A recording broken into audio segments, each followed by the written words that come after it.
السلام عليكم ورحمة الله وبركاته. نحمده ونصلي على رسوله الكريم، أما بعد. رب اشرح لي صدري ويسر لي أمري واحلل عقدة من لساني يفقهوا قولي. وما توفيقي إلا بالله، عليه توكلت وإليه أنيب. فأعوذ بالله من الشيطان الرجيم. بسم الله الرحمن الرحيم. والذين لا يشهدون الزور وإذا مروا باللغو مروا كراما. صدق الله العظيم. وقال النبي صلى الله عليه وسلم: من حسن إسلام المرء تركه ما لا يعني، أو كما قال عليه الصلاة والسلام. اللهم صل على سيدنا محمد وعلى آل سيدنا محمد. اللهم صل على سيدنا محمد وعلى آل سيدنا محمد. اللهم صل على سيدنا محمد وعلى آل سيدنا محمد وبارك وسلم عليه. ബഹുമാനമുള്ള സത്യവിശ്വാസികളെ, അല്ലാഹു സുബ്ഹാനഹു വ തആല നമ്മുടെ ഒരുമിച്ച് കൂടലിനെ കബൂലാക്കുമാറാകട്ടെ.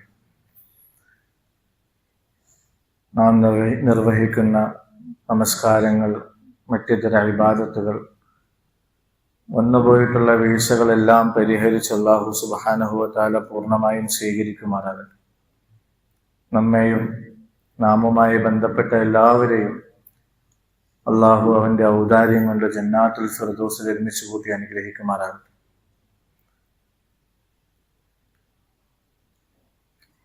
ബഹുമാനികളെ, മഹാനായ റസൂലുള്ളാഹി സ്വല്ലല്ലാഹു അലൈഹി വസല്ലമ തങ്ങളുടെ പരിശുദ്ധമായ സീറത്താണ് നമ്മൾ ചർച്ച ചെയ്തുകൊണ്ടിരിക്കുന്നത്. തങ്ങളുടെ ജീവിതത്തെ ശരിയായ രൂപത്തിൽ പഠിക്കുവാനും പകർത്തുവാനും പ്രചരിപ്പിക്കുവാനും ഒക്കെ അല്ലാഹു സുബ്ഹാനഹു വ തആല നമുക്ക് തൗഫീഖ് നൽകുമാറാകട്ടെ. തങ്ങളോടുള്ള സ്നേഹം, തങ്ങളുടെ ചരിത്രം പഠിക്കാനുള്ള ആഗ്രഹം, പരിശുദ്ധമായ സ്വലാത്തുകൾ ഈ ഒരു അവസ്ഥയിൽ നമ്മൾ ഈ മജ്ലിസിൽ കഴിഞ്ഞുകൂടുക. അല്ലാഹു നമുക്ക് തൗഫീഖ് നൽകുമാറാകട്ടെ. ബഹുമാനികളെ, റസൂലുള്ളാഹി സ്വല്ലല്ലാഹു അലൈഹി വസല്ലമ തങ്ങളുടെ ജനനത്തിനു മുമ്പ് സംഭവിച്ചതായ കാര്യങ്ങൾ, തങ്ങളുടെ മാതാപിതാക്കളുടെ വഫാത്ത്, അതിനുശേഷം അബ്ദുൽ മുത്തലിബിന്റെ വഫാത്ത്, ഒടുവിൽ തന്റെ മൂത്താപ്പയായ അബൂ ത്വാലിബിന്റെ സംരക്ഷണയിലേക്ക് നബി തങ്ങൾ എത്തി. ഇതുവരെയാണ് നമ്മൾ കഴിഞ്ഞ ആഴ്ച പറഞ്ഞു വച്ചത്. അബൂ ത്വാലിബിന്റെ വിഷയം, റസൂലുള്ളാഹി സ്വല്ലല്ലാഹു അലൈഹി വസല്ലമ തങ്ങളോട് തന്റെ മക്കളെക്കാൾ കൂടുതൽ അബൂ ത്വാലിബ് ഇഷ്ടപ്പെട്ടിരുന്നു, സ്നേഹിച്ചിരുന്നു, അങ്ങേയറ്റം ആദരിക്കുകയും ബഹുമാനിക്കുകയും ഒക്കെ ചെയ്തിരുന്നു. അതുപോലെ തന്നെ അബൂ ത്വാലിബിന്റെ ഭാര്യ ഫാത്തിമ റളിയല്ലാഹു അൻഹ, ഫാത്തിമ ബിൻത് അസദ്. അബൂ ത്വാലിബിനെ കുറിച്ച് പറയുമ്പോൾ അദ്ദേഹത്തിന്റെ ഭാര്യയായ ഫാത്തിമ റളിയല്ലാഹു അൻഹയെ കുറിച്ച് പറയൽ അത്യാവശ്യമാണ്. റസൂലുള്ളാഹി സ്വല്ലല്ലാഹു അലൈഹി വസല്ലമ തങ്ങളെ ഒരുപാട് സ്നേഹിക്കുകയും ലാളിക്കുകയും അങ്ങേയറ്റം പരിഗണന കാണിക്കുകയും ചെയ്തിരുന്നു. ഒന്ന്, നബി തങ്ങളുടെ മൂത്തുമ്മയാണ്, അതുപോലെ തന്റെ വളർത്തുമ്മയാണ്, തന്റെ മകൾ ഫാത്തിമ റളിയല്ലാഹു അൻഹായുടെ അമ്മായിയാണ്, അലി റളിയല്ലാഹു അൻഹുവിന്റെ ഉമ്മ എന്ന നിലയിൽ പരിശുദ്ധമായ ഇസ്ലാം സ്വീകരിക്കുകയും പിന്നീട് അള്ളാഹുവിന്റെ ഭാഗത്തു നിന്നും ഹിജ്റയുടെ കൽപ്പന വന്നപ്പോൾ ആദ്യം തന്നെ ആവേശത്തോടുകൂടി മദീനയിലേക്ക് ഹിജ്റ ചെയ്യുകയും ചെയ്ത മഹദിയാണ്. റസൂലുള്ളാഹി സ്വല്ലല്ലാഹു അലൈഹി വസല്ലം തങ്ങൾ നിരന്തരം മഹദി അവറുകളെ പോയി കാണുകയും ഖിദ്മത്തുകൾ ചെയ്യുകയും സുഖവിവരങ്ങൾ തിരക്കുകയും ഒക്കെ ചെയ്യുമായിരുന്നു. തങ്ങൾ അങ്ങോട്ടേക്കും വലിയ സ്നേഹവും ആദരവും കാണിച്ചിരുന്നു തന്റെ ഉമ്മ എന്ന നിലയിൽ. ഹിജ്റ 4 മഹദി അവറുകൾ വഫാത്തായത്. തന്റെ ഉമ്മ മരണപ്പെട്ടപ്പോൾ, ആമിന ബീവി മരണപ്പെട്ടപ്പോൾ എത്രത്തോളം നബി തങ്ങൾ വിഷമിച്ചോ കരഞ്ഞോ, അതുപോലെ തന്നെ തന്റെ വളർത്തുമ്മയായ മൂത്തുമ്മയായ ഫാത്തിമ റളിയല്ലാഹു അൻഹ മരണപ്പെട്ടപ്പോൾ നബി തങ്ങൾ അങ്ങേയറ്റം കരയുകയുണ്ടായി. ഒരുപാട് വിഷമിച്ചു. മഹദിയുടെ അടുക്കൽ വന്നിരുന്നു, ഒരുപാട് കരഞ്ഞു. എന്നിട്ട് തങ്ങൾ പറഞ്ഞു, ഇന്നഹ കാനത്ത് ഉമ്മി ബഅദ ഉമ്മി. ഫാത്തിമ ബീവിയെ നോക്കിയിട്ട് ഇങ്ങനെ സംസാരിച്ചു, ഉമ്മ, നിങ്ങൾ വിശന്നിരുന്നു കൊണ്ട് എനിക്ക് ഭക്ഷണം നൽകിയിട്ടില്ലേ? ഉമ്മ, നിങ്ങൾ പഴകിയ വസ്ത്രങ്ങൾ ധരിച്ചുകൊണ്ട് എന്നെ പുതുവസ്ത്രങ്ങൾ ധരിപ്പിക്കാൻ വേണ്ടി കഷ്ടപ്പെട്ടിട്ടില്ലേ? നിങ്ങൾ ഉറക്കമൊഴിച്ചുകൊണ്ട് എന്നെ ഉറക്കാൻ വേണ്ടി പരിശ്രമിച്ചിട്ടില്ലേ? എന്നൊക്കെ പറഞ്ഞുകൊണ്ട് നബിതങ്ങൾ ഇങ്ങനെ വാചാലനായി സംസാരിക്കും. എന്നിട്ട് പറഞ്ഞു, ഉമ്മ, ജിബ്രീൽ എന്നെ അറിയിച്ചിരിക്കുന്നു, നിങ്ങൾ സ്വർഗാവകാശിയാണ്. നിങ്ങളെ അല്ലാഹു സുബ്ഹാനഹു വ തആല സ്വർഗത്തിൽ പ്രവേശിപ്പിച്ചിരിക്കുന്നു. 70,000 മലക്കുകൾ നിങ്ങൾക്ക് വേണ്ടി, നിങ്ങളുടെ മഗ്ഫിറത്തിന് വേണ്ടി ദുആ ചെയ്തുകൊണ്ടിരിക്കുകയാണ് എന്ന് റസൂലുള്ളാഹി സ്വല്ലല്ലാഹു അലൈഹി വസല്ലം തങ്ങൾ പറഞ്ഞു. എന്നിട്ടും തീർന്നില്ല തന്റെ ഉമ്മയോടുള്ള സ്നേഹപ്രകടനം. റസൂലുള്ളാഹി സ്വല്ലല്ലാഹു അലൈഹി വസല്ലം തങ്ങൾ മഹദി അവറുകളെ കുളിപ്പിച്ചു കഴിഞ്ഞപ്പോൾ തന്റെ ഖമീസ് ഊരി നൽകുകയുണ്ടായി. ഇത് ഉമ്മയെ ധരിപ്പിക്കുക എന്ന് പറഞ്ഞു. ശേഷം അവരെ അടക്കുന്നതിന് വേണ്ടി ഖബർ തയ്യാറാക്കിയപ്പോൾ റസൂലുള്ളാഹി സ്വല്ലല്ലാഹു അലൈഹി വസല്ലം തങ്ങൾ ആദ്യം അതിനകത്ത് ഇറങ്ങി കുറച്ചു നേരം ആ ഖബറിൽ കിടന്നു. സഹാബാക്കളേക്ക് ഇങ്ങനെ നോക്കി അത്ഭുതപ്പെട്ടത്, എന്താ നബിതങ്ങൾ ഈ കാണിക്കുന്നത്? ഇതുവരെ തങ്ങളിൽ നിന്ന് ഇങ്ങനെയുള്ള ഒരു പ്രവൃത്തി കണ്ടിട്ടില്ലല്ലോ. ഉമർ റളിയല്ലാഹു അൻഹു ചോദിച്ചു, തങ്ങളെ എന്താണിത്? പതിവില്ലാത്ത ചില പ്രവർത്തനങ്ങൾ തങ്ങളിൽ നിന്ന് കണ്ടല്ലോ. തങ്ങൾ പറഞ്ഞു, ഇന്നഹാ കാനത്ത് ഉമ്മി ബഅദ ഉമ്മി. അതെന്റെ ഉമ്മയാണ്, ആമിന ബീവിക്ക് ശേഷമുള്ള എന്റെ ഉമ്മയാണത്. അതുകൊണ്ട് അവർക്ക് ഞാൻ ഈ ഖമീസ് നൽകിയത് അതിന് പകരമായി, അല്ലെങ്കിൽ അതിന്റെ ബർക്കത്ത് കൊണ്ട് അള്ളാഹു സ്വർഗീയ വസ്ത്രങ്ങൾ അവർക്ക് നൽകുന്നതിന് വേണ്ടിയാണ്. ഞാൻ അവരുടെ ഖബറിൽ ഇറങ്ങിക്കിടന്നത് അതിന്റെ ബർക്കത്ത് കൊണ്ട് ആ ഖബറിൻ്റെതായ അവസ്ഥകളെല്ലാം അള്ളാഹു സുബ്ഹാനഹു വ തആല അവർക്ക് എളുപ്പമാക്കി കൊടുക്കുന്നതിന് വേണ്ടിയാണ്. ഇത്തരത്തിൽ തന്റെ ഉമ്മയോട് റസൂലുള്ളാഹി സ്വല്ലല്ലാഹു അലൈഹി വസല്ലം തങ്ങൾ സ്നേഹവും കടമയും കടപ്പാടും ഒക്കെ കാണിച്ചുകൊണ്ട് ഉമ്മത്തിന് മാതൃക നൽകുകയുണ്ടായി.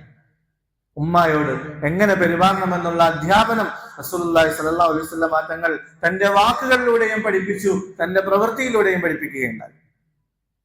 കഴിഞ്ഞ ആഴ്ച നമ്മൾ വാപ്പുപ്പാമാരോടുള്ള കടമകളെ കുറിച്ച് നമ്മൾ സൂചിപ്പിച്ചിട്ടുണ്ടായിരുന്നു. ഇതിൽ നിന്ന് നമ്മൾ റസൂലുള്ളാഹി സ്വല്ലല്ലാഹു അലൈഹി വസല്ലം തങ്ങളുടെ ഇത്തരം പ്രവർത്തനങ്ങളിലൂടെ ഉമ്മമാരോടുള്ള കടമകൾ എന്തൊക്കെയാണെന്നും മാതാക്കളോടുള്ള ബാധ്യതകൾ എന്തൊക്കെയാണെന്നും നമ്മൾ പഠിക്കുകയും മനസ്സിലാക്കുകയും ചെയ്യുക. നമ്മൾ ചെറുപ്പത്തിലായിരിക്കുമ്പോൾ നമുക്ക് വേണ്ടി ഇത്രത്തോളം ത്യാഗങ്ങൾ അനുഭവിച്ചവരായിരിക്കും അവർ. പക്ഷേ നമ്മൾ കുറച്ച് വലുതായി കഴിയുമ്പോൾ, നമ്മൾ കുറെ വലിയ അവസ്ഥയിലേക്കൊക്കെ എത്തിക്കഴിയുമ്പോൾ പിന്നെ ഉമ്മമാർ അതുപോലെ വാപ്പമാർക്ക് ഒക്കെ നമുക്കൊരു ഭാരമായി മാറും. നമ്മൾ ചെറുപ്പത്തിൽ എന്തൊക്കെ ബുദ്ധിമുട്ടുകൾ അവർക്ക് വരുത്തിയിട്ടുണ്ട്, അതെല്ലാം സന്തോഷത്തോടുകൂടി അവർ ക്ഷമിക്കുകയും സഹിക്കുകയും നമ്മളെ വളർത്തുകയും ലാളിക്കുകയും ഒക്കെ ചെയ്തിട്ടുണ്ടാകും. പക്ഷെ നമ്മൾ വളർന്ന് വലുതായി കഴിയുമ്പോൾ, അവർ വാർദ്ധക്യത്തിലേക്ക് എത്തിക്കഴിയുമ്പോൾ അവരിൽ നിന്നുണ്ടാകുന്നതായ സംസാരങ്ങൾ, പെരുമാറ്റങ്ങൾ, ഇതൊന്നും നമുക്ക് ഇഷ്ടപ്പെടാതെ വരും. നമ്മൾ അവരെ ദേഷ്യപ്പെടുകയും വഴക്ക് പറയുകയും അവരെ ഒഴിവാക്കുകയും ചെയ്യുന്ന അവസ്ഥയിലേക്ക് എത്തും. അല്ലാഹു സുബ്ഹാനഹു വ തആല പഠിപ്പിക്കുകയുണ്ടായി, മാതാപിതാക്കളോടുള്ള കടമയിൽ പ്രധാനപ്പെട്ട ഒരു കടമയാണ് അവർക്ക് വേണ്ടി ദുആ ചെയ്യണമെന്നത്. റബ്ബിർഹംഹുമാ കമാ റബ്ബയാനി സഗീറ. അല്ലാഹുവേ, എന്നെ ചെറുപ്പത്തിൽ അവർ പരിപാലിച്ചതുപോലെ, ഞാൻ ചെറുപ്പത്തിലായിരിക്കുമ്പോൾ എന്തൊക്കെ ബുദ്ധിമുട്ടുകൾ കാണിച്ചു അതൊക്കെ സഹിച്ചുകൊണ്ട് അവരെന്നെ പരിപാലിച്ചതുപോലെ അതിന് പകരമായി നീ അവരോട് കരുണ കാണിക്കണേ അല്ലാഹുവേ. അവരോട് കരുണ കാണിക്കാൻ വേണ്ടി അല്ലാഹു സുബ്ഹാനഹു വ തആല ദുആ ചെയ്യാൻ പറഞ്ഞത് മറ്റൊരു കാരണത്തിന്റെയും പേരിലല്ല, നീ ചെറുപ്പത്തിലായിരിക്കുമ്പോൾ നിന്നെ പരിപാലിച്ചതിന്റെ പേരിൽ. നമ്മൾ വലുതായിരിക്കുമ്പോൾ നമ്മളുടെ മുമ്പിൽ മാതാപിതാക്കളുടെ ഭാഗത്തു നിന്നും ഇഷ്ടമില്ലാത്ത പെരുമാറ്റങ്ങൾ ഉണ്ടാകുമ്പോൾ ഈ പെരുമാറ്റങ്ങളല്ല നമ്മൾ നോക്കേണ്ടത്. കുറെ വർഷങ്ങൾക്ക് മുമ്പ് ഞാൻ കുഞ്ഞായിരിക്കുമ്പോൾ എന്നെ അവർ നോക്കിയതായ ഒരു കഷ്ടപ്പാടുണ്ട്, ത്യാഗമുണ്ട്, അതിനെ മാത്രം നീ നോക്കിയാൽ മതി. എന്നിട്ട് അവരോട് നീ നല്ല രീതിയിൽ പെരുമാറുക. ഇത് പഠിപ്പിക്കുന്നതിന് വേണ്ടിയാണ് അല്ലാഹു സുബ്ഹാനഹു വ തആല ആ ദുആ ചെയ്യാൻ നമ്മളോട് പറഞ്ഞത്. അല്ലാഹു മനസ്സിലാക്കാനുള്ള തൗഫീഖ് നൽകുമാറാകട്ടെ. അതുപോലെ അബൂ താലിബിന്റെ സംരക്ഷണയിലേക്ക് വന്നതിന് ശേഷം റസൂലുള്ളാഹി സ്വല്ലല്ലാഹു അലൈഹി വസല്ലം തങ്ങൾ ആട് മേയ്ക്കുന്നതിന് വേണ്ടി പോകുമായിരുന്നു. അത് നമ്മൾ സൂചിപ്പിച്ച വിഷയമാണ്. അബൂ താലിബ് മക്കയിലെ ഏറ്റവും വലിയ നേതാവായിരുന്നു. പക്ഷേ സാമ്പത്തികമായി വലിയ ദാരിദ്ര്യത്തിലും പ്രയാസത്തിലുമായിരുന്നു. താൻ ഒരിക്കലും തന്റെ കുടുംബത്തിനൊരു ഭാരമാകരുത് എന്ന് വിചാരിച്ചുകൊണ്ട് റസൂലുള്ളാഹി സ്വല്ലല്ലാഹു അലൈഹി വസല്ലം തങ്ങൾ നിർബന്ധിച്ച് പിടിവാശി കാണിച്ച് തങ്ങൾ ആട് മേയ്ക്കാൻ വേണ്ടി പോയിട്ടുണ്ടായിരുന്നു. തങ്ങളെ വിടാൻ അബൂ താലിബിന് ഒരു ഇഷ്ടവും ഇല്ലായിരുന്നു. പക്ഷേ നബി തങ്ങളെ നിർബന്ധം പിടിച്ചു പോകുമായിരുന്നു. തന്റെ ഭാഗത്ത് നിന്ന് എന്തെങ്കിലുമൊക്കെ കുടുംബത്തിന് ചെയ്തു കൊടുക്കണം എന്ന ഒരു ആഗ്രഹത്തിന്റെ പേര്. ഈ സന്ദർഭത്തിൽ ഒരു രസകരമായ സംഭവം ഉണ്ടായി. അറബികളിൽ സാധാരണ കല്യാണങ്ങളുടെ വലിയ വലിയ പ്രോഗ്രാമുകൾ നടക്കും. ഒരു വീട്ടിൽ കല്യാണം ഉണ്ടായി കഴിഞ്ഞാൽ വലിയ പാട്ടും കൂത്തും അതുപോലെ മദ്യവും അങ്ങനെ എല്ലാത്തരം ബഹളവും ഉണ്ടാവും അവിടെ. നബി തങ്ങൾ ഒരു കല്യാണത്തിലും അത്തരത്തിലുള്ള പരിപാടികളിൽ പങ്കെടുത്തിട്ടില്ല. കൂട്ടുകാരൊക്കെ പറയുന്നത് കേട്ടപ്പോൾ നബി തങ്ങളുടെ മനസ്സിലൊരു ആഗ്രഹമുണ്ടായി, എന്നാലൊന്ന് പങ്കെടുത്താലോ. അങ്ങനെ തന്റെ കൂട്ടത്തിൽ ആട് മേയ്ക്കാൻ വരുന്ന കൂട്ടുകാരുമായി സംസാരിച്ച്, എന്റെ ആടുകൾ നിങ്ങൾ ഇന്നത്തെ ദിവസം നോക്കണം, ഞാൻ ആ കല്യാണത്തിന് പോയി ഒന്ന് പങ്കെടുത്തിട്ട് വരാം, എന്തൊക്കെയാണ് അവിടെ നടക്കുന്നതെന്ന് അറിയാമല്ലോ. അങ്ങനെ റസൂലുള്ളാഹി സ്വല്ലല്ലാഹു അലൈഹി വസല്ലം തങ്ങൾ ഒരിക്കൽ അറേബ്യയിൽ നടന്നതായ ഒരു കല്യാണത്തിന്റെ പരിപാടിയിൽ പങ്കെടുക്കാൻ വേണ്ടി പോയി. ചെറുപ്പമാണ്, 10-12 വയസ്സ്. പക്ഷേ അള്ളാഹുവിന്റെ തീരുമാനം, അവിടെ ചെന്നത് മാത്രമേ ഓർമ്മയുള്ളൂ. ഫഗലബനിയൻ നൗം, വല്ലാത്ത ഉറക്കം വരികയും ഒന്നും അറിയാതെ തങ്ങൾ അവിടെ കിടന്ന് ഉറങ്ങിപ്പോവുകയും ചെയ്തു. അവിടെ ആളുകൾ ഒരുമിച്ച് കൂടി പാട്ടും കൂത്തും മേളയും ബഹളവും ഒക്കെ ഉണ്ടായിരുന്നു. എല്ലാം കഴിഞ്ഞ ആളുകളൊക്കെ പിരിഞ്ഞുപോയി. പിറ്റേ ദിവസം നേരം വെളുത്ത് സൂര്യൻ ഉദിച്ചപ്പോൾ അതിന്റെ വെയിലടിച്ചാണ് നബി തങ്ങൾ ഉണർന്നത്. ഉണർന്നു നോക്കുമ്പോൾ അവിടെ ഒരു പൊടിയുമില്ല, എല്ലാം പോയി. അങ്ങനെ വിഷമത്തോടുകൂടി തിരിച്ചുപോയി. പിറ്റേ ദിവസം വീണ്ടും ഇതുപോലെ കൂട്ടുകാരുമായി ആലോചിച്ച് ഇന്നെങ്കിലും ഒന്ന് പോയി പങ്കെടുത്ത് കാര്യങ്ങൾ എന്തൊക്കെയാണെന്ന് അറിയണം എന്ന് പറഞ്ഞുകൊണ്ട് വീണ്ടും പോയി. അന്നും ഇതുപോലെ തന്നെ അല്ലാഹു സുബ്ഹാനഹു വ തആല തങ്ങളെ ഉറക്കി കളയുകയും ആ പരിപാടിയുമായി ബന്ധപ്പെട്ട ഒരു കാര്യങ്ങളിൽ നബി തങ്ങളെ ഏർപ്പാടാക്കുകയും ചെയ്തു. ഒന്നിലും ബന്ധപ്പെടുത്താതെ അല്ലാഹു സുബ്ഹാനഹു വ തആല റസൂലുള്ളാഹി സ്വല്ലല്ലാഹു അലൈഹി വസല്ലം തങ്ങളെ സംരക്ഷിക്കുകയുണ്ടായി. ഇതൊരു വലിയ പാഠമാണ്. റസൂലുള്ളാഹി സ്വല്ലല്ലാഹു അലൈഹി വസല്ലം തങ്ങൾ പ്രവാചകനാണ്. ആ പ്രവാചകനെ സംബന്ധിച്ചിടത്തോളം പ്രവാചകനാകേണ്ട വ്യക്തിയാണ്. അങ്ങനെ ഒരാളെ സംബന്ധിച്ചിടത്തോളം ഇത്തരത്തിലുള്ള അനാവശ്യമായ കാര്യങ്ങളുമായിട്ട് ഒന്നും ബന്ധപ്പെടാൻ പാടില്ല. റസൂലുള്ളാഹി സ്വല്ലല്ലാഹു അലൈഹി വസല്ലം തങ്ങൾ ഇത്തരം വിഷയങ്ങൾ പ്രത്യേകം ഉമ്മത്തിനെ പഠിപ്പിക്കുകയും ചെയ്തിട്ടുണ്ട്. ഇദാ മർറു ബില്ലഗ്വി മർറു കിറാമ, മുഅ്മിനീങ്ങളുടെ ഗുണങ്ങളെ കുറിച്ച് അല്ലാഹു സുബ്ഹാനഹു വ തആല പരിശുദ്ധമായ ഖുർആനിൽ എണ്ണി പറഞ്ഞപ്പോൾ അതിൽ പറഞ്ഞ പ്രധാനപ്പെട്ട ഒരു പോയിന്റ്, ഇദാ മർറു ബില്ലഗ്വി മർറു കിറാമ, അവരുടെ പരിസരങ്ങളിൽ അനാവശ്യമായ കാര്യങ്ങൾ, പാട്ട് കൂത്ത് മേളകൾ ബഹളങ്ങളൊക്കെ നടക്കുന്നുണ്ടെങ്കിൽ അതുവഴി പോകേണ്ടി വന്നാൽ അതൊന്നും ശ്രദ്ധിക്കാതെ, അതിനകത്തൊന്നും ഗൗരവം കൊടുക്കാതെ സുന്ദരമായ രീതിയിൽ നടന്നു പോകണം, മാന്യമായ രീതിയിൽ നടന്നു പോകണം. അതൊന്നും ശ്രദ്ധിക്കാൻ പാടില്ല. അതൊന്നും മുസ്ലിമുമായി ബന്ധപ്പെട്ട കാര്യമേ അല്ല എന്ന് റസൂലുള്ളാഹി സ്വല്ലല്ലാഹു അലൈഹി വസല്ലം പരിശുദ്ധമായ ഖുർആൻ പഠിപ്പിക്കുകയുണ്ടായി. മിൻ ഹുസ്നി ഇസ്ലാമിൽ മർഇ തർക്കുഹു മാ ലാ യഅനി, ഒരു മുസൽമാന്റെ ഇസ്ലാമിന്റെ സമ്പൂർണതയിൽ അതിന്റെ സൗന്ദര്യത്തിൽപ്പെട്ടതാണ് അനാവശ്യമായ കാര്യങ്ങളെയൊക്കെ ഒഴിവാക്കുക എന്നുള്ളത്. അതിനേക്കാൾ ഒരു പടി മുമ്പോട്ടേക്ക് കയറി പറയുകയാണെങ്കിൽ ഇത്തരത്തിലുള്ള പാട്ടുകൾ, കൂത്തുകൾ, മേളങ്ങൾ, ഇത്തരത്തിലുള്ളതായ വാദ്യോപകരണങ്ങൾ ഉപയോഗിച്ചുള്ള കാര്യങ്ങളെല്ലാം തന്നെ പരിപൂർണമായിട്ടും അല്ലാഹു സുബ്ഹാനഹു വ തആല ഹറാമാക്കുകയുണ്ടായി. റസൂലുള്ളാഹി സ്വല്ലല്ലാഹു അലൈഹി വസല്ലം തങ്ങൾ പറഞ്ഞിട്ടുണ്ട്, ബുഇസ്തു ലിഉക്സിറൽ മസാമീർ, വാദ്യോപകരണങ്ങളെ തച്ചു തകർക്കുന്നതിന് വേണ്ടിയാണ് അല്ലാഹു സുബ്ഹാനഹു വ തആല എന്നെ നിയോഗിച്ചത്. എന്റെ നിയോഗത്തിന്റെ ലക്ഷ്യങ്ങളിൽപ്പെട്ട പ്രധാനപ്പെട്ട ഒരു ലക്ഷ്യമായിട്ട് റസൂലുള്ളാഹി സ്വല്ലല്ലാഹു അലൈഹി വസല്ലം തങ്ങൾ പറഞ്ഞതാണ് വാദ്യോപകരണങ്ങളെ ഇല്ലാതാക്കുക, മ്യൂസിക്കുകളെ ഇല്ലാതാക്കുക. ഇന്ന് മുസൽമാന്റെ ഹൃദയത്തിലേക്ക് മ്യൂസിക്കുകളെ പ്രവേശിപ്പിക്കുന്നതിന് വേണ്ടി പ്രത്യേകമായ അജണ്ടയിൽ ശത്രുക്കൾ പരിശ്രമിച്ചുകൊണ്ടിരിക്കുന്നു. സത്യവിശ്വാസികൾ മ്യൂസിക്കുകൾ കേൾക്കുന്നതിന് വേണ്ടി അള്ളാഹുവിനെ കുറിച്ച്, റസൂലിനെ കുറിച്ച്, ദീനിനെ കുറിച്ചുള്ള പാട്ടുകൾ പോലും ഇന്ന് മ്യൂസിക്കിൽ പ്രചരിപ്പിച്ചുകൊണ്ടിരിക്കുന്നു. അത് വളരെ ലാഘവത്തോടുകൂടി നമ്മൾ കേൾക്കുകയും ആസ്വദിക്കുകയും ഒക്കെ ചെയ്തുകൊണ്ടിരിക്കുന്നു. അൽ മസാമിർ തുംബിതുൻ നിഫാഖ ഫിൽ ഖുലൂബ് കമാ തുംബിതുൽ മാഉൽ കല. വെള്ളം ചെടികൾ എങ്ങനെ മുളപ്പിക്കുന്നത് പോലെ മ്യൂസിക്, വാദ്യോപകരണങ്ങൾ നമ്മളുടെ ഹൃദയത്തിൽ നിഫാഖിനെ, കാപട്യത്തെ മുളപ്പിക്കും എന്ന് റസൂലുള്ളാഹി സ്വല്ലല്ലാഹു അലൈഹി വസല്ലം തങ്ങൾ പറഞ്ഞു. അതുകൊണ്ട് അള്ളാഹുവിനെ കുറിച്ചുള്ള പാട്ടാണെങ്കിലും ശരി, റസൂലുള്ളാഹി സ്വല്ലല്ലാഹു അലൈഹി വസല്ലം തങ്ങളെ കുറിച്ചുള്ള മദ്ഹാണെങ്കിലും ശരി, അതിൽ മ്യൂസിക് ഉണ്ടോ അത് ഹറാമാണ്. റസൂലുള്ളാഹി സ്വല്ലല്ലാഹു അലൈഹി വസല്ലം തങ്ങൾ ഉമ്മത്തിന് മാതൃകയായി വരേണ്ട പ്രവാചകനായതുകൊണ്ട് തന്നെ തങ്ങളുടെ ചെറുപ്പം മുതലേ അല്ലാഹു സുബ്ഹാനഹു വ തആല ഇത്തരത്തിലുള്ള മോശമായ കാര്യങ്ങളിൽ നിന്നെല്ലാം അല്ലാഹു സംരക്ഷിക്കുകയുണ്ടായി. അത് അല്ലാഹുവിന്റെ പ്രത്യേകമായ തർത്തീബാണ്. മക്കയിൽ വിഗ്രഹാരാധന ഉണ്ടായിരുന്നു, മദ്യപാനം ഉണ്ടായിരുന്നു, വ്യഭിചാരം ഉണ്ടായിരുന്നു, ഇത്തരത്തിലുള്ള പാട്ടുമേളകൾ ഉണ്ടായിരുന്നു. ഇതെല്ലാം അല്ലാഹു സുബ്ഹാനഹു വ തആല റസൂലുള്ളാഹി സ്വല്ലല്ലാഹു അലൈഹി വസല്ലം തങ്ങൾ ഇതിൽ നിന്നെല്ലാം സംരക്ഷിക്കുകയുണ്ടായി.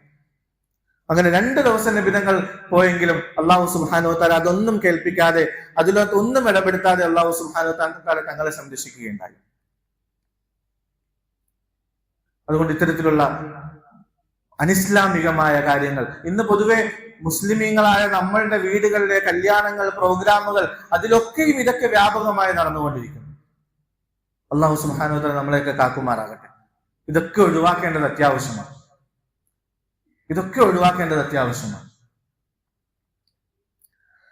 പറഞ്ഞു വന്നത് റസൂലുള്ളാഹി സ്വല്ലല്ലാഹു അലൈഹി വസല്ലം തങ്ങൾ അബൂ താലിബിന്റെ സംരക്ഷണയിൽ, അബൂ താലിബിന്റെ വീട്ടിലായിരിക്കുമ്പോൾ ഉണ്ടായതായ സംഭവങ്ങളാണ്. സാമ്പത്തികമായ ബുദ്ധിമുട്ടും പ്രയാസവും കാരണം അബൂ താലിബ് കച്ചവടത്തിന് വേണ്ടി ഷാമിലേക്ക് പോകാൻ തീരുമാനിച്ചു. അബൂ താലിബ് ഷാമിലേക്ക് പോകാൻ വേണ്ടി തയ്യാറെടുത്തപ്പോൾ റസൂലുള്ളാഹി സ്വല്ലല്ലാഹു അലൈഹി വസല്ലം തങ്ങളും കൂട്ടത്തിൽ പോകാൻ വേണ്ടി തയ്യാറായി. ഒരുപാട് നിർബന്ധിച്ചു, വേണ്ട, ഒരുപാട് ദൂരം യാത്ര ചെയ്യേണ്ടതാണ്, ബുദ്ധിമുട്ടാണ്, പ്രയാസമാണ്, നീ വരണ്ട. പക്ഷെ തയ്യാറായില്ല. നബി തങ്ങൾ നിർബന്ധിച്ച് ഒടുവിൽ അബൂ താലിബ് നിർബന്ധത്തിന് വഴങ്ങി തങ്ങളെയും കൂട്ടിക്കൊണ്ട് പോവുകയുണ്ടായി. 12-ാമത്തെ വയസ്സ്. അങ്ങനെ യാത്ര ചെയ്ത് ഷാമിന്റെ പ്രദേശത്തിലേക്ക് കടന്നപ്പോൾ, ഇന്നത്തെ സിറിയ, അതിന്റെ തുടക്കത്തിൽ ഒരു ഗ്രാമമുണ്ട് ബുസ്ര. ആ ബുസ്രയിലെത്തിയപ്പോൾ അവിടെ ഒരു വലിയൊരു ചർച്ചും ആ ചർച്ചിൽ ഒരു ക്രിസ്തീയ പുരോഹിതനും ഉണ്ടായിരുന്നു. ചരിത്രത്തിൽ ബുഹൈറ എന്നും ബഹൈറ എന്നും ഒക്കെ അദ്ദേഹത്തിന്റെ പേര് പറയാറുണ്ട്. അറബികളുടെ കച്ചവട സംഘം അതുവഴി പലപ്പോഴും സഞ്ചരിക്കുന്നതാണ്, എപ്പോഴും സഞ്ചരിക്കുന്നതാണ്. പക്ഷെ അദ്ദേഹം തന്റെ ഇബാദത്തുകളിലും മറ്റു ജോലികളിലുമായിട്ട് അവിടെ വ്യാപൃതനായിരിക്കും. ഈ കച്ചവട സംഘങ്ങളെ ഒന്നും ശ്രദ്ധിക്കാറില്ലായിരുന്നു. എന്നാൽ അന്ന് പതിവിന് വിപരീതമായി റസൂലുള്ളാഹി സ്വല്ലല്ലാഹു അലൈഹി വസല്ലം തങ്ങളടങ്ങുന്നതായ കച്ചവട സംഘം ഇങ്ങനെ ദൂരെന്ന് വരുന്നത് കണ്ടപ്പോഴേ ഇദ്ദേഹം പുറത്തേക്ക് ഇറങ്ങി വരികയും ആ സംഘത്തെ ഇങ്ങനെ ശ്രദ്ധിക്കുകയും ചെയ്തു. വേദഗ്രന്ഥത്തിൽ അങ്ങേയറ്റം പാണ്ഡിത്യം ഉണ്ടായിരുന്ന വ്യക്തിയായിരുന്നു അദ്ദേഹം. വരാൻ പോകുന്ന അവസാന കാലത്തെ പ്രവാചകനെ കുറിച്ചും അദ്ദേഹത്തിന്റെ അടയാളങ്ങളെ കുറിച്ചും എല്ലാം നന്നായി പഠിച്ചിരുന്നതായ അദ്ദേഹം ആ കച്ചവട സംഘം വരുന്നത് കണ്ടപ്പോൾ അദ്ദേഹത്തിന് എന്തോ തോന്നുകയുണ്ടായി. ഇതിനകത്ത് വരാൻ പോകുന്ന ആ പ്രവാചകൻ ഉണ്ട് എന്ന് അദ്ദേഹത്തിന് തോന്നി. അതുവരെ കച്ചവട സംഘങ്ങൾ അതുവഴി പോകുമ്പോൾ ഒന്നും ശ്രദ്ധിക്കാതിരുന്ന അദ്ദേഹം അന്ന് ഇറങ്ങി വരികയും ആ സംഘത്തെ സ്വീകരിക്കുകയും ചെയ്തു. അവർക്ക് വേണ്ടി ഭക്ഷണങ്ങൾ തയ്യാറാക്കി. എല്ലാവർക്കും അത്ഭുതമായി. മുമ്പ് വന്നുകൊണ്ടിരുന്ന ആളുകൾ, നമ്മൾ ഇതുവഴി പോകുമ്പോഴൊന്നും ശ്രദ്ധിക്കാതിരുന്ന മനുഷ്യൻ ഇന്ന് നമ്മൾ ശ്രദ്ധിക്കുന്നുണ്ടല്ലോ, അതെന്താ? എല്ലാവരെയും ഭക്ഷണത്തിന് വേണ്ടി ഒരുമിച്ച് കൂട്ടി ഓരോരുത്തരെയും ഇങ്ങനെ നോക്കുകയുണ്ടായി. എന്നിട്ട് ചോദിച്ചു, നിങ്ങൾ വന്ന സംഘത്തിൽ ആരെങ്കിലും കുറവുണ്ടോ? അപ്പോൾ പ്രധാനപ്പെട്ട വലിയ മുതിർന്ന ആളുകൾ മാത്രമാണ് ഭക്ഷണത്തിന് ഒരുമിച്ച് കൂടിയത്. റസൂലുള്ളാഹി സ്വല്ലല്ലാഹു അലൈഹി വസല്ലം തങ്ങൾ കുഞ്ഞായിരുന്നു, 12 വയസ്സുള്ള ഒരു കുട്ടിയാണ്. തങ്ങളെ പുറത്ത് നിർത്തിയിരിക്കുകയായിരുന്നു ഒട്ടകത്തിന്റെ കൂട്ടത്തിൽ. അവൻ പറഞ്ഞു, ഒരു പയ്യനുണ്ട്, പുറത്ത് നിൽക്കുകയാണ്. അദ്ദേഹം പറഞ്ഞു, നിങ്ങൾ എന്താ കാണിച്ചത്? നിങ്ങൾ എല്ലാവരെയും ഞാൻ നിങ്ങളെ ക്ഷണിച്ചതല്ലേ ഭക്ഷണത്തിന് വേണ്ടി? ആ ഒരു വ്യക്തിക്ക് വേണ്ടിയാണ് ഈ മുഴുവൻ സൗകര്യങ്ങളും സജ്ജീകരണങ്ങളും സൽക്കാരങ്ങളും തയ്യാറാക്കിയത് എന്ന് നബിതങ്ങളെ കുറിച്ച് പറയുകയുണ്ടായി. അങ്ങനെ തങ്ങളെ വിളിക്കുന്നതിന് വേണ്ടി പോയപ്പോൾ ഒരു വൃക്ഷത്തിന്റെ ചുവട്ടിൽ തങ്ങൾ ഇരിക്കുകയായിരുന്നു. അത് കണ്ടുകൊണ്ട് ബുഹൈറ പറയുകയുണ്ടായി, അല്ലെങ്കിൽ ബഹീറ പറയുകയുണ്ടായി, ഇത് ഈസാ നബി അലൈഹി സ്വലാത്തു വസ്സലാം ഇരുന്ന വൃക്ഷമാണിത്. ഇതിന്റെ ചുവട്ടിൽ ഈസാ നബി ഇരുന്നിട്ടുണ്ട്. എന്നിട്ട് അദ്ദേഹം പറഞ്ഞിട്ടുണ്ട്, ഈസാ നബി, ഇവിടെ എനിക്ക് ശേഷം ഒരു പ്രവാചകൻ മാത്രമേ ഇരിക്കുകയുള്ളൂ. ആ മരത്തിന്റെ ചുവട്ടിൽ ആ കുട്ടി ഇരുന്നിട്ടുണ്ടെങ്കിൽ അദ്ദേഹം ഉറപ്പായിട്ടും പ്രവാചകനാണ്. റസൂലുള്ളാഹി സ്വല്ലല്ലാഹു അലൈഹി വസല്ലം തങ്ങളുടെ അടുത്തേക്ക് പോയി തങ്ങളുടെ കൈകളെ പിടിച്ചു. എന്നിട്ട് തങ്ങളോട് സംസാരിക്കാൻ തുടങ്ങി. ആദ്യം വിളിച്ചു, ഈ കുട്ടിയുടെ രക്ഷകർത്താക്കൾ ആരെങ്കിലും ഉണ്ടോ? അബൂ ത്വാലിബ് വന്നു. നിങ്ങൾ ആരാണ്? ഞാൻ ഈ കുട്ടിയുടെ വാപ്പയാണ്. അല്ല, ഇതൊരിക്കലും ഈ കുട്ടിയുടെ വാപ്പയാവുകയില്ല. ഈ കുട്ടിയുടെ വാപ്പ ഇപ്പോൾ ജീവിച്ചിരിക്കാനുള്ള ഒരു സാധ്യതയുമില്ല. സത്യം പറയുക നിങ്ങൾ. അപ്പോ ഇതെന്റെ സഹോദരന്റെ മകനാണ്, സഹോദരൻ മരണപ്പെട്ടു പോയി, ഞാനാണ് വളർത്തുന്നത്, അതിന്റെ അടിസ്ഥാനത്തിലാണ് ഞാൻ വാപ്പ എന്ന് പറഞ്ഞത്. ഇത് ശരിയാണ്. ഞാൻ പഠിച്ചതനുസരിച്ച്, ഞാൻ മനസ്സിലാക്കിയതനുസരിച്ച് ഈ കുഞ്ഞിന്റെ പിതാവ് ഇപ്പോൾ ജീവിച്ചിരിക്കാനുള്ള ഒരു സാധ്യതയുമില്ല. അങ്ങനെ നബി തങ്ങളുടെ കൈ പിടിച്ചിട്ട് പറയുകയുണ്ടായി, ഹാദാ നബിയ്യു ഹാദിഹിൽ ഉമ്മ, ഹാദാ റസൂലു റബ്ബിൽ ആലമീൻ യബഅതുഹു അല്ലാഹു റഹ്മത്തൻ ലിൽ ആലമീൻ. ഇത് ഈ ഉമ്മത്തിന്റെ പ്രവാചകനാണ്, ഇത് ലോകത്തിന് റഹ്മത്തായിട്ട് അല്ലാഹു സുബ്ഹാനഹു വ തആല നിയോഗിച്ച വ്യക്തിയാണ് എന്ന് നബി തങ്ങളുടെ അടയാളങ്ങൾ കണ്ടുകൊണ്ട് പറയുകയുണ്ടായി. എന്നിട്ട് തങ്ങളോട് സംസാരിക്കാൻ തുടങ്ങി. ഉഖ്സിമുക ബില്ലാത വൽ ഉസ്സ, അറബികളുടെ ദൈവങ്ങളിൽ പ്രധാനപ്പെട്ട ദൈവങ്ങളായിരുന്നു ലാത്തയും ഉസ്സയും. അതിനെ സത്യം ചെയ്തുകൊണ്ട് അദ്ദേഹം സംസാരിക്കാൻ തുടങ്ങി. ലാത്തയെയും ഉസ്സയെയും സത്യം ചെയ്തുകൊണ്ട് ഞാൻ നിങ്ങളോട് ചില കാര്യങ്ങൾ ചോദിക്കാൻ പോകുന്നു, മറുപടി പറയണം. റസൂലുള്ളാഹി സ്വല്ലല്ലാഹു അലൈഹി വസല്ലം തങ്ങൾ ചൂടായി, ദേഷ്യപ്പെട്ടു. ഞാൻ ഈ വിഗ്രഹങ്ങളോട് അങ്ങേയറ്റം ദേഷ്യത്തിലാണ്, എനിക്ക് അങ്ങേയറ്റം വെറുപ്പുള്ളതാണ് എന്ന് പറയുകയുണ്ടായി. തങ്ങളുടെ ഈ പെരുമാറ്റം കണ്ടിട്ട് അബൂ ത്വാലിബ് പോലും അത്ഭുതപ്പെട്ടു പോയി. ഇങ്ങനെയുള്ള ഒരു പെരുമാറ്റം തങ്ങളിൽ നിന്ന് ഇതുവരെ കണ്ടിട്ടില്ലല്ലോ. പക്ഷേ വിഗ്രഹങ്ങളെ കുറിച്ച് പറഞ്ഞപ്പോൾ തങ്ങൾ പ്രതികരിക്കുകയുണ്ടായി. അപ്പൊ അദ്ദേഹം പറഞ്ഞു, ഉഖ്സിമുക ബില്ലാഹ്, അള്ളാഹുവിനെ സത്യം ചെയ്തുകൊണ്ട് ഞാൻ ചോദിക്കുന്നു. അപ്പൊ നബി തങ്ങൾ പറഞ്ഞു, ഫസൽ, എന്നാ ചോദിക്കും. തങ്ങളുടെ ചെറുപ്പകാലത്തെക്കുറിച്ചും ചെറുപ്പത്തിലുണ്ടായതായ തങ്ങളുടെ ജീവിതത്തിലുണ്ടായ സംഭവങ്ങളെക്കുറിച്ചും മലക്കുകൾ വന്ന് തങ്ങളുടെ നെഞ്ചു പിളർന്ന സംഭവത്തെക്കുറിച്ചും ഒക്കെ ചോദിക്കുകയുണ്ടായി. ഇതിന്റെ എല്ലാം മറുപടി പറഞ്ഞപ്പോൾ ബഹീറയ്ക്ക് ഉറപ്പായി, അതെ, ഇത് തന്നെയാണ് ആ കുട്ടി, അവസാനത്തിൽ ജനിക്കാൻ പോകുന്ന പ്രവാചകൻ അത് ഇത് തന്നെയാണ്. താങ്കളുടെ ചുമലൊന്ന് കാണിച്ചു തരാമോ എന്ന് ചോദിച്ചു. നബി തങ്ങളുടെ മുതുകിൽ ഹൃദയത്തിന്റെ നേരെ പുറകിലായിട്ട് വലതുവശത്തായിട്ട് ഒരു അടയാളം ഉണ്ടായിരുന്നു, രോമങ്ങൾ ചേർന്ന് ഒരു കട്ടിയുള്ള ഒരു ഭാഗം. അതിനെയാണ് നുബുവത്തിന്റെ മുദ്ര എന്നറിയപ്പെടുന്നത്. അത് കാണിച്ചു തരാമോ എന്ന് ചോദിച്ചു. നബി തങ്ങൾ അനുവാദം കൊടുത്തു. വസ്ത്രം മാറ്റി നോക്കുമ്പോൾ ആ അടയാളം കണ്ടു. ഉടൻ തന്നെ ബഹീറ അതിൽ ചുംബിക്കുകയുണ്ടായി. നബി തങ്ങളുടെ പാദങ്ങളെ ചുംബിച്ചു. എന്നിട്ട് പറഞ്ഞു, ഇത് പ്രവാചകനാണ്, അവസാനത്തെ പ്രവാചകനാണ്. നിങ്ങൾ എത്രയും പെട്ടെന്ന് ഈ കുട്ടിയെ കൊണ്ട് തിരിച്ചു പോകണം. ഈ കുട്ടിയെ കൊണ്ട് സിറിയയിലേക്ക്, ഷാമിലേക്ക് നിങ്ങൾ പോകരുത്. ഇങ്ങനെ പറഞ്ഞുകൊണ്ട്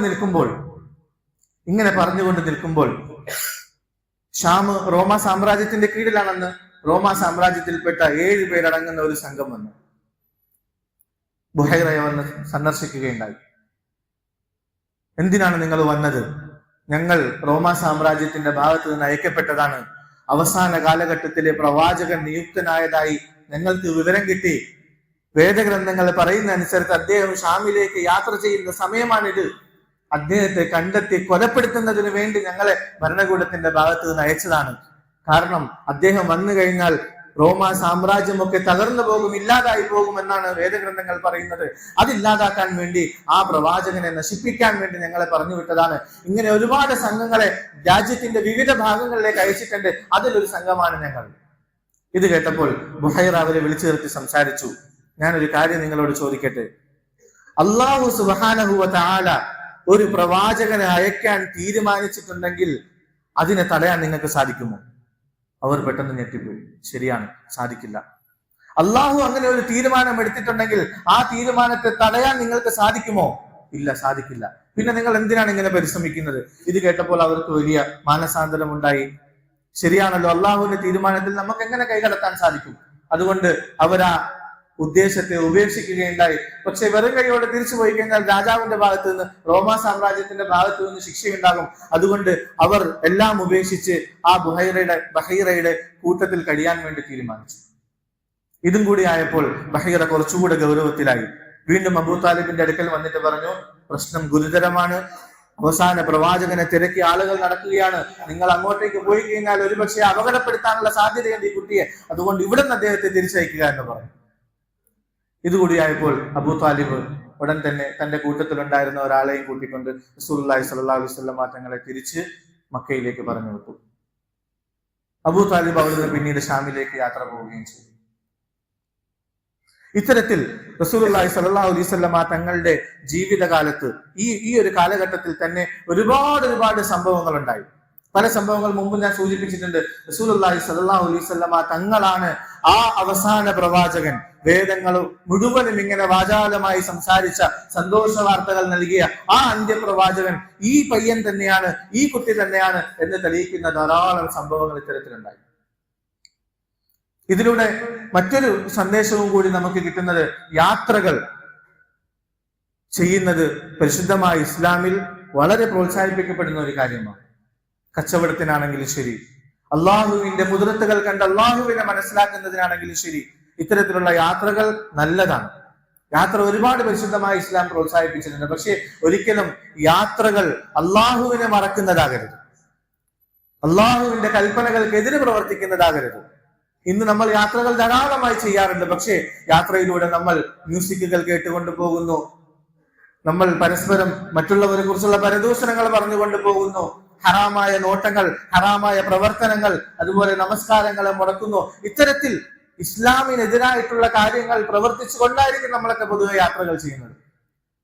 അള്ളാഹുവിന്റെ കൽപ്പനകളെ അനുസരിച്ചുകൊണ്ട്, അള്ളാഹുവിനെ ഭയപ്പെട്ടുകൊണ്ട് റസൂലുള്ളാഹി സ്വല്ലല്ലാഹു അലൈഹി വസല്ലം തങ്ങൾ പഠിപ്പിച്ചു തന്ന രീതിയിൽ യാത്രകൾ ചെയ്യണം. അത് വലിയ ബർക്കത്തുള്ളതാണ്.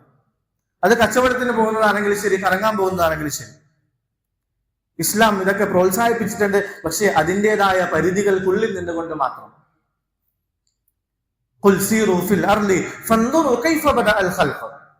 അല്ലാഹു സുബ്ഹാനഹു വ തആല സൃഷ്ടിപ്പ് എങ്ങനെയാണ് തുടങ്ങിയത്, ഈ ലോകത്തെ എങ്ങനെയാണ് സംവിധാനിച്ചിരിക്കുന്നത്, ഇതൊക്കെ നോക്കുന്നതിന് വേണ്ടി നിങ്ങൾ യാത്രകൾ ചെയ്യുന്ന അല്ലാഹു പറഞ്ഞു. ഫസീറൂ ഫിൽ അർളി ഫൻദുറൂ കൈഫ കാന ആഖിബത്തുൽ മുകദ്ദിബീൻ. അല്ലാഹുവിനെ നിഷേധിച്ചതായ, അല്ലാഹുവിനെ എതിർത്തതായ, ദീനിനെതിരെ പ്രവർത്തിച്ചതായ ആളുകളുടെയൊക്കെ അന്ത്യം എങ്ങനെയായിരുന്നു, അവരൊക്കെ എങ്ങനെയാണ് നശിച്ചു പോയത്, ഇതൊക്കെ കാണുന്നതിനും മനസ്സിലാക്കുന്നതിനും അതിലൂടെ അല്ലാഹുവിനെ കുറിച്ചുള്ള പേടിയും ചിന്തയും ഉണ്ടായി അല്ലാഹുവിലേക്ക് അടുക്കണം. ഇതിനു വേണ്ടി നിങ്ങൾ യാത്രകൾ ചെയ്യുക. അതുകൊണ്ട് യാത്രകൾ സുന്നത്താണ്, റസൂലുള്ളാഹി സ്വല്ലല്ലാഹു അലൈഹി വസല്ലം തങ്ങൾ പഠിപ്പിച്ചിട്ടുള്ളതാണ്. പക്ഷേ അത് ആ പഠിപ്പിച്ച രീതിയിൽ തന്നെ യാത്രകൾ ചെയ്യണം.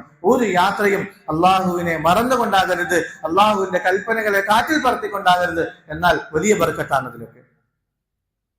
അള്ളാഹു സുബ്ഹാനഹു വ തആല മനസ്സിലാക്കാനുള്ള തൗഫീഖ് നൽകുമാറാകട്ടെ. ഇതിനുശേഷം റസൂലുള്ളാഹി സ്വല്ലല്ലാഹു അലൈഹി വസല്ലം തങ്ങളുടെ ജീവിതത്തിൽ ഉണ്ടായ ഒരു പ്രധാനപ്പെട്ട സംഭവമാണ്, നബി തങ്ങളുടെ ജീവിതകാലത്ത് ഉണ്ടായ ഒരു പ്രധാന സംഭവമാണ് ഹർബുൽ ഫിജാർ. മക്കക്കാർ, അറബികൾ പൊതുവെ യുദ്ധപ്രിയരായിരുന്നു. ചെറിയ ചെറിയ കാര്യങ്ങൾക്ക് പോലും വർഷങ്ങളോളം യുദ്ധം ചെയ്തിരുന്നവരായിരുന്നു. നമ്മൾ സൂചിപ്പിച്ച വിഷയമാണ്. തങ്ങളുടെ ഈ കാലഘട്ടത്തിൽ മക്കയിൽ ഒരു യുദ്ധമുണ്ടായി. ഖുറൈശ് ഗോത്രവും ഖൈസ് ഗോത്രവും തമ്മിൽ ഒരു വിഷയത്തിൽ അവർ തർക്കത്തിലാവുകയും അത് അവസാനം യുദ്ധത്തിൽ കലാശിക്കുകയും ചെയ്തു. അതിന് ഹർബുൽ ഫിജാർ എന്ന് പറയപ്പെടാനുള്ള കാരണം, യുദ്ധം നിഷിദ്ധമായ മാസത്തിലാണ് അത് നടന്നത്. പൊതുവെ യുദ്ധം നിഷിദ്ധമായ 4 മാസങ്ങളുണ്ട്: ദുൽഖഅദ്, ദുൽഹജ്ജ്, മുഹറം, ഷഅബാൻ, റജബ്. ഈ 4 മാസങ്ങൾ യുദ്ധം നിഷിദ്ധമായ മാസങ്ങളാണ്. അത് അറബികൾ ഇസ്ലാമിന് മുമ്പും അവർ ആ രീതിയിൽ പുണ്യമായി കണ്ടിരുന്നതായ മാസങ്ങളാണ്.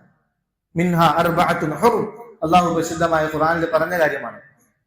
അറബികൾ പ്രത്യേകം അത് ആദരിച്ചിരുന്ന മാസങ്ങളായിരുന്നു. പക്ഷേ ഈ ഹറാമായ മാസങ്ങളിൽ, യുദ്ധം നിഷിദ്ധമായ മാസങ്ങളിൽ, പവിത്രമായ ഈ മാസങ്ങളിൽപ്പെട്ട ദുൽഖഅദ മാസത്തിലാണ് ഈ യുദ്ധം തുടങ്ങുന്നത്. അതിന്റെ പേരിലാണ് ഇതിനെ ഹർബുൽ ഫിജാർ, യുദ്ധം നിഷിദ്ധമായ മാസത്തിൽ നടന്നതായ യുദ്ധം എന്ന പേരിൽ അറിയപ്പെട്ടത്. ആദ്യം ഖൈസ് ഗോത്രം വിജയത്തിലേക്ക് എത്തി. പിന്നീട് കുറച്ചു കഴിഞ്ഞ് ഖുറൈശ് ഗോത്രം വിജയത്തിലേക്ക് എത്തി. എന്തായാലും കുറെ നാളുകൾക്ക് ശേഷം പിന്നീട് ഇവർക്കിടയിൽ സന്ധി സംഭാഷണം നടക്കുകയും യുദ്ധം അവസാനിപ്പിക്കുകയും ചെയ്തു. എന്നാൽ ഇത് ഹറാമായ ഒരു യുദ്ധമായത് കൊണ്ട് തന്നെ തങ്ങൾ 10-14 വയസ്സിലേക്കൊക്കെ എത്തിയ പ്രായമാണ്, യുദ്ധത്തിലൊക്കെ പങ്കെടുക്കാനുള്ള പ്രായത്തിലേക്ക് എത്തിയതാണ്. എന്നാലും തന്റെ കുടുംബക്കാരൊക്കെ ഒരുപാട് നിർബന്ധിച്ചിട്ടും റസൂലുള്ളാഹി സ്വല്ലല്ലാഹു അലൈഹി വസല്ലം തങ്ങൾ ആ യുദ്ധത്തിൽ പങ്കെടുത്തിട്ടില്ല. ആ യുദ്ധത്തിൽ മറ്റു കുടുംബക്കാരൊക്കെ പങ്കെടുത്തെങ്കിലും തങ്ങൾ അതിന്റെ കൂട്ടത്തിൽ കൂടിയിട്ടില്ല. അതൊരു ഹറാമായ കാര്യമായതുകൊണ്ട് തന്നെ, അത് നിഷിദ്ധമായ മാസത്തിലായതുകൊണ്ട് തന്നെ അല്ലാഹു സുബ്ഹാനഹു വ തആല അവിടെയും തങ്ങളെ സംരക്ഷിക്കുകയുണ്ടായി. അത്തരത്തിലുള്ള ഒരു മോശമായ കാര്യം ചെയ്യുന്നത് ഒരിക്കലും പ്രവാചകനെ സംബന്ധിച്ചിടത്തോളം അനുയോജ്യമായ കാര്യമല്ല. അതുകൊണ്ട് അല്ലാഹു സുബ്ഹാനഹു വ തആല തങ്ങളെ സംരക്ഷിക്കുകയുണ്ടായി. അതുപോലെ തന്നെ അതിനുശേഷമുണ്ടായ മറ്റൊരു സംഭവമാണ് ഹിൽഫുൽ ഫുദൂൽ. റസൂലുള്ളാഹി സ്വല്ലല്ലാഹു അലൈഹി വസല്ലം തങ്ങൾ ഏകദേശം 20 വയസ്സൊക്കെയുള്ള പ്രായത്തിൽ ഒരാള് വിദേശത്ത് നിന്ന് കുറച്ച് കച്ചവട സാധനങ്ങളുമായി വന്ന് മക്കയിൽ വിറ്റു. അത് വാങ്ങിച്ച ആള് പൈസ കൊടുക്കൂലെന്ന് പറഞ്ഞ് പ്രശ്നമുണ്ടാക്കി. അയാള് പല ആളുകളുടെ അടുക്കലും സഹായത്തിന് പോയി ചോദിച്ചു, ആരും സഹായിച്ചില്ല.